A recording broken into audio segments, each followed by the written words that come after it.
This time, we will look at the energy transition from a different angle, from the side of oil and gas companies and how they are trying to reinvent themselves to become carbon neutral. I'm speaking with David Contreras, who is the Business Development Manager at TGS, a leading subsurface data provider in the world. David also has his own podcast in clean tech and other projects that he will tell us about. David, welcome. It's great to speak with you today at the Interesting Times podcast. Hi, Elena. Thank you. It's a pleasure. Looking forward to it. Me too. So tell me more about yourself and why do you do what you do? Yeah, I guess in a nutshell, first of all, I'm Venezuelan. I come from South America. I went to basically a geoscience background, geoscience degree in Venezuela, and rapidly because of the kind of political complexities of my country, which is kind of a mess. I had to emigrate quite early. So right away after university, I came to Europe. I started my career, after doing a master's degree in Paris in the IFP. I started my career with Total, which is one of the super majors. After spending a couple of years with them, I came to London, where I'm currently based. I worked for a small seismic acquisition player, very focused on sustainability and green kind of exploration, which was Polarcus. Unfortunately, they no longer exist. And from 2019, I joined TGS, which is one of the largest multi-client data services in the oil and gas, but actually currently moving more and more into the energy transition, how to provide our customers with the data, and especially the insights from that data into the renewable space. So it's early days, so that's currently what we're doing. And from that, I guess my role within TGS is looking at our partners, at the governments in Northwest Africa in particular, and see how we can help them navigate the complexity of the current environment and how to develop new projects, especially seismic in the region. Very exciting. Can you tell me and our listeners more about what seismic is? What seismic? Okay, yeah. So seismic is pretty much the technology, if you like, that traditionally and historically, and for many decades now, helps especially oil and gas companies, not only, understand what's happening in the subsurface. So if you can imagine kind of the analogy, typically it's a medical scan, you can see what's inside your body. So we use seismic methods and others as well to try to see what's happening in the subsurface. So with that traditionally has helped oil and gas companies to see where the hydrocarbons are actually located and the risk that sort of process, because you can imagine drilling is quite an expensive and actually risky endeavor. So you want to risk that. And more now, seismic is used to actually monitor also where you're going to capture and store carbon.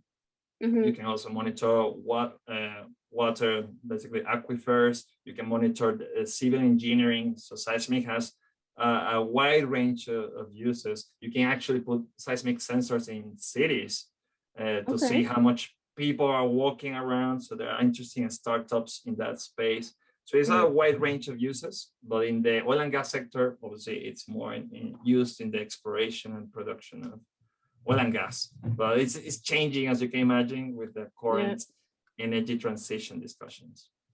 Okay, well, I have so many questions right now. Let's go. Let's start with the first one. You are and TGS are at the forefront of the energy industry. So what are the challenges and changes that we are witnessing right now? Yeah, no, it's an excellent question. I think that along with our clients, which mostly are oil and gas players, obviously we're seeing and we're hearing and we're adapting to the new reality, the societal needs of become greener, to provide more greener energy solutions. So even before COVID, what we were seeing, the Paris Agreement was a landmark in 2015. And that started to put pressure, not only from society that started to demand those kind of solutions, but also from an investor perspective. Yeah.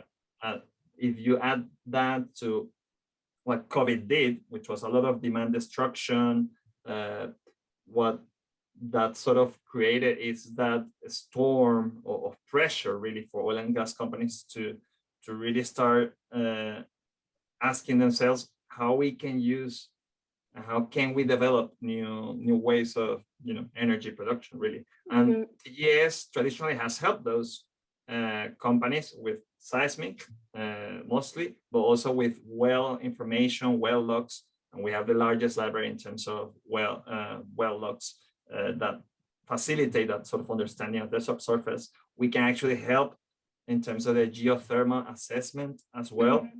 As I mentioned earlier, TGS, so we're trying to position ourselves not only in the oil and gas value chain, but also helping those oil and gas companies that are pivoting or that are actually investing in the renewable space to help them also get a much better understanding of the wind, for example, play field. We might also gain to the solar space. Geothermal has a lot of growth opportunities, and with our well information and really combining all the different data sets that we have, we believe that we can provide insights and really competitive advantage to our clients to really look forward. Hey, where is the industry going? Do you have the data to assess those opportunities and make decisions, much better informed decisions? So that's in a nutshell where we're trying to position ourselves. Yeah. I mean, excellent. The energy industry, it has to invent itself, right, to become carbon neutral, because there is just no other way around if you want to solve climate change issue. So how do you see them doing that? Is it going more into renewables, going more into carbon capture? What pathway do you see them taking in order to become carbon neutral in the end? You mean the oil and gas companies? Yeah. I would say all the above and many other solutions. I think that it's clear that we need more and more renewable ways of producing energy. Obviously, electricity is a big one. And they have proven themselves in the last 2 decades, really, first solar and then offshore wind and onshore wind, that, with the cost going down, actually the levelized cost of electricity now is the cheapest, really, is via solar. And in a lot of locations, wind is really competitive. And that's what it's making all these oil and gas companies to actually say, hey, we need to invest in this. Perhaps the margins are lower, but they're more reliable, they're more predictable. So that's one solution. And that's why we see all the super majors, especially in Europe, start investing heavily in those segments. But you also need regulation. You need regulation to actually kickstart an industry that will work in a way the reverse of what the oil and gas industry works right now, which is extracting from the subsurface. What you mentioned, carbon capture and storage, is the opposite. It's actually, there are different ways to capture the CO2, by the way, and we can discuss a bit about it. But it's really capturing the CO2 either from the atmosphere or from big industrial complexes and bringing the CO2. And there's some infrastructure that could be reused for that, and then injecting it into underground facilities. Those can be salt caverns, those can be depleted reservoirs.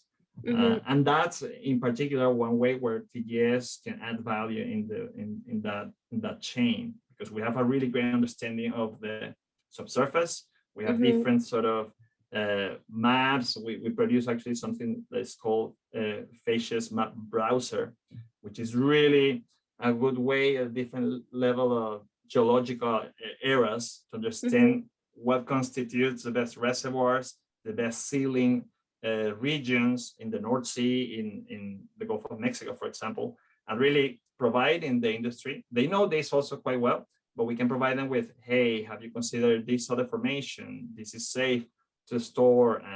And they also, at the same time, I would add, TGS, for example, can help the industry monitor those reservoirs. Once you start injecting CO2, what you need typically you need to do is see how that fluid, in this case is gas, how it's behaving through time. So you don't want it to escape, you don't want any leakage, obviously. And for that, you use the classic example is 4D seismic, which is how that fluid is behaving through time.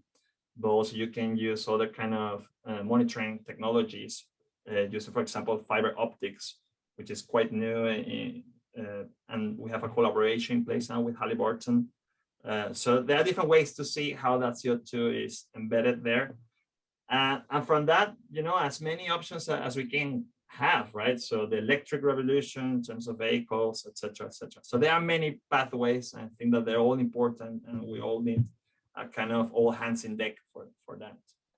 Okay, well, it's good to know that there are many pathways. That means that there are steps that we can take. But I'm interested more about carbon capture and storage. So are there already live solutions on that? When do you think it will really become a reality, if it will? Yeah. No, I mean, the reality is that carbon capture is not a novel idea. Actually, the oil industry has used it for decades, really. We haven't used it for the purpose of just storing carbon. We've used it. It's called enhanced oil recovery in certain areas, like in Canada and others in the US, etc. Really worldwide, this technique has been used to produce more hydrocarbons. So basically, you replace basically some of the fluids in the reservoir, you inject carbon, and you produce more of the basically the barrels that you want to get off the ground. Now, obviously, the idea is the opposite. It's really you want to put their CO2 to not produce more, but just to store it there. And it's kind of a nascent industry, and for that, a market needs to develop. So there are different kind of programs, pilots, monitoring programs to see how that can work. For example, in the North Sea, a couple of examples where Equinor, Total are involved in Norway. So they will get or capture some CO2 from big industrial complexes. And this also works in the UK, by the way. And then via infrastructure that is already in place or has to be revamped, you can store that CO2 on the ground. So the idea there is how you capture that CO2. So you need big industries, for example, big emitters. But it has to be an incentive. That's where the role of regulation has to kickstart that market, because if you just store there, obviously, this is a costly process. So the same way as the regulation helped kickstart the renewable revolution and helped, solar developments and offshore wind farms, etc. The same has to happen to encourage those players to invest in these kind of technologies, because for now, the storage part and the carbon capture part requires high levels of capex and opex. So how do you bring those costs down is some of the biggest challenges we have. Okay, understood. All right. Now let's move on a bit to the renewables. What's the potential of your data and insights for wind and solar? Geothermal, I understand, is below the ground, more or less, but what about wind and solar? Yeah, sure. That's a great question. And so this is a space we're excited to explore now, basically to accompany our clients that are moving into that trajectory as well, to that position of how do we unlock value in the energy transition. On that regard, we announced internally the creation of a new branch of our company. It's called New Energy Solutions, on which we're building a platform where we can bring different type of data sets on top of what we already have, which is the biggest library of subsurface data, well data, geothermal, you mentioned. And really bringing all that in a structured way so clients can start looking at those energy transition or those, for example, wind assessments or weather forecasting kind of data sets that can give them an edge, right? To look forward and see, hey, there's going to be an auction in this part of the world. What's the wind look like? What sort of efficiency we may predict from the wind farm in that part of the world. So when we want to provide them and really unlock value in there. And this is not only related to TGS. There are many startups looking at this space on how machine learning, AI can actually give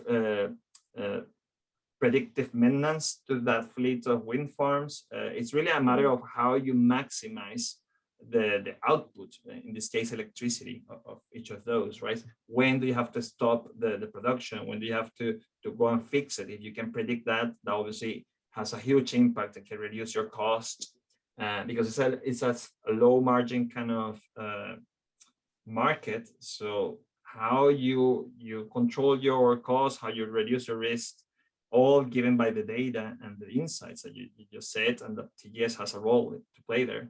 It's really the crux of the issue. It's a really exciting area, and we're really excited to be exploring that with solar, with wind, and obviously with the partners in the ecosystem. You know what I was thinking right now? They say that data is the new oil, but in this case, it's literally data is the new oil because it is working towards renewable energy. Well, it's the data and how you use it, right? So Yeah. data is just data. If it's not actually leveraged and extracted and gives you like a path to decide, and the risk those dollars. If you don't use the data, you don't have a structure, and that's where companies like TGS, have an edge. We have used petabytes of data in the past in the seismic industry, so we're really good at processing and really making sense of patterns and really looking at how those can be unlocked, right? And that's where we believe, it's kind of a dash of, the data is the new oil, but what you do with that, it's a key, we believe. Okay, well, it's a very exciting journey that TGS is taking, and the whole energy industry as well, including the oil and gas companies. Let's see what comes out of it. And now I want to move on and ask you a question about the second hat that you're wearing. Let's put it that way.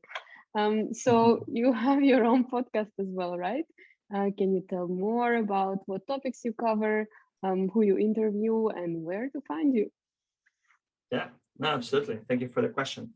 And it's related really to what's happening in the industry, right? So I think that, well, first I was super fortunate that here where I'm located in London, I wasn't touched much by COVID. I know that it's a super privileged position to be because obviously it has been a tragedy in many places. Yeah. But being guarded here, being working from home, spending actually a lot of time with my family, and looking at what was happening in the energy industry just made me realize, okay, what can I do at an individual level to help on that conversation, right? To bring minds together to the same way as you're doing with this podcast. And it's been a fascinating process. I'm collaborating with a friend of mine based in Chile, Daniel Arraiz. So the two of us created the Climate Tech Talks podcast. So we bring founders, leaders that are looking at the climate tech space, which is, the overarching, the big umbrella of all the climate technologies that are tackling the climate change issue and how to decarbonize quick and how to get to net zero. So we've been learning a lot in that process, with a lot of humility to see what the different technologies are, how we can all help at the individual level as well, how the role of regulation, the role of big corporates to decarbonize. So it's been fascinating. We've recorded almost 20 episodes. Okay. There are 10 already in air, basically, and they're in the typical platforms, Spotify, Apple, etc. And the neat thing is that, so that's kind of our audio platform, but kind of on top of that, we also created our own Substack, which is called, and it's sort of a tongue-in-cheek of our past and present of the oil and gas industry. It's called Explorationist. Okay. Explorationists in the oil and gas is really those that look at oil and gas or our resources, really, at the sources. Now we're trying to give it a new sense of the word. So we want to really bring explorationists to a broader sense of those are exploring the ways to decarbonize, to really bring change, to really revolutionize even the oil and gas companies to actually, become more sustainable, greener, and really pushing the agenda, really, because it's important. I think that a lot of people demonize the oil and gas industry to a certain degree. Yes, it's true. Like the oil and gas companies didn't do enough for too long, and now what we're seeing is this new generation, my generation, and the generation that comes, and others, obviously older than us, that want change and that we want to be part of the solution. And when I see companies like BP, like Equinor, the Total, that are really walking the talk and are really investing now, it's encouraging. Because we need their capital, we need their scale, we need their engineering know-how to actually really develop those wind resources, those solar resources, to electrifying everything as much as they can, to create a green hydrogen economy where it makes sense. For example, to how do you decarbonize the steel or cement industry or the chemical industry. So it's a wide variety of things, and that's what we want to bring to the conversation in our podcast and Substack. Okay, exciting. And what I'm going to do is I'm going to leave all the links to your podcast in the description of this podcast, because I think it's a very important and exciting topic that you're looking at, and indeed one of the crucial topics in order for us to achieve the Paris Agreement. That's why I'm gonna make sure that our listeners get all the coordinates and support you in the great work that you're doing. Great, thank you. No, that will be helpful. Yeah, it just takes a village, right? So we want to help each other, really get the word out, because I feel that sometimes it's too easy to lose faith or lose hope. But I think that obviously we have too little time, and this decade is crucial to really decarbonize fast. But I think that we have good signals. And I think that the money, especially, is starting to flow. Regulations is starting to be crafted. So we just need all hands on deck to build that. And one thing that I just wanted to mention, one last thing, is that we also have in our free time, really, we started to collaborate with online climate education platform, which is called terra.do. Just check them out, and you can put their contacts as well. And these guys have the big mission of converting as many people as possible to climate action, to climate work, to go into renewables. So we are exploring ways to collaborating with them. This is Daniel and I as explorationists, and building really content that can facilitate oil and gas folks that really want to get into the energy transition, and they want to use their skills into offshore wind or solar, all that. So we want to do, and we survey a lot of people, and we understand that there is hunger in that, there is needs. A lot of people want to do that, but they don't know how. And that's a key question. How do they do it? What transferable skills they can use?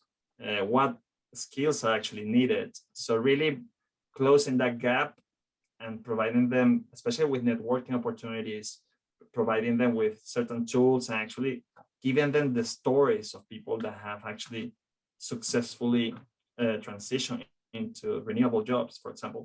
It's something that really inspires us, and we want to inspire others. So we have a collaboration now in place with TerraDo to do that. So it's quite exciting. No, that's super exciting. You're raising this issue. I have never thought of that issue before. But you're right. I mean, all the people working in oil and gas, they also probably want to work towards green energy transition. And how do you do that? It's not so easy to switch. I think it's extremely important that you are working on that and collaborating. And whenever you have something online, please do share, and we'll make sure that we'll spread the word from Burgundy as well. Yeah, stay tuned. No, and I agree with you. And one of the key things there is how do you show them that it's possible, right? It's all about role Mhm, models. It's all about hearing that, hey, this is not an impossible task. And, you know, there are people, I know many cases of people that had their operation geologists and now they're mhm, working geothermal, or they're exploration geologists and they have migrated now into solar development.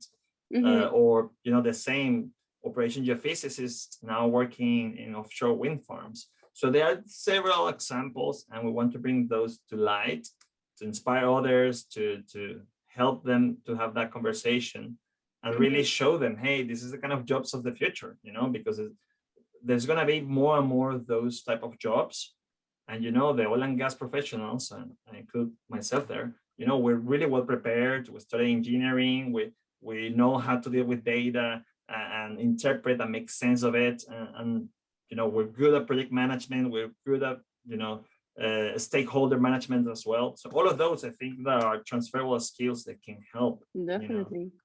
companies like Orsted or companies like Iberdrola or etc. So I think that those companies shouldn't get oil and gas.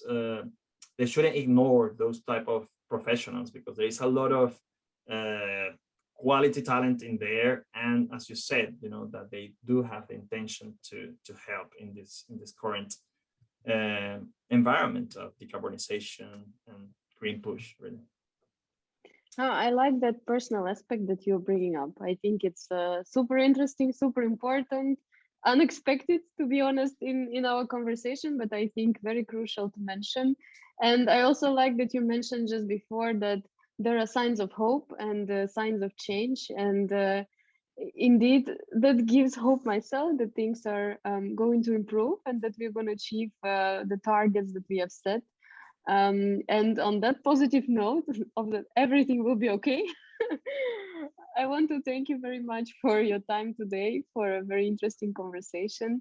And I'm looking forward to stay up to date with the wonderful projects that you are doing, and to follow thank your you. work.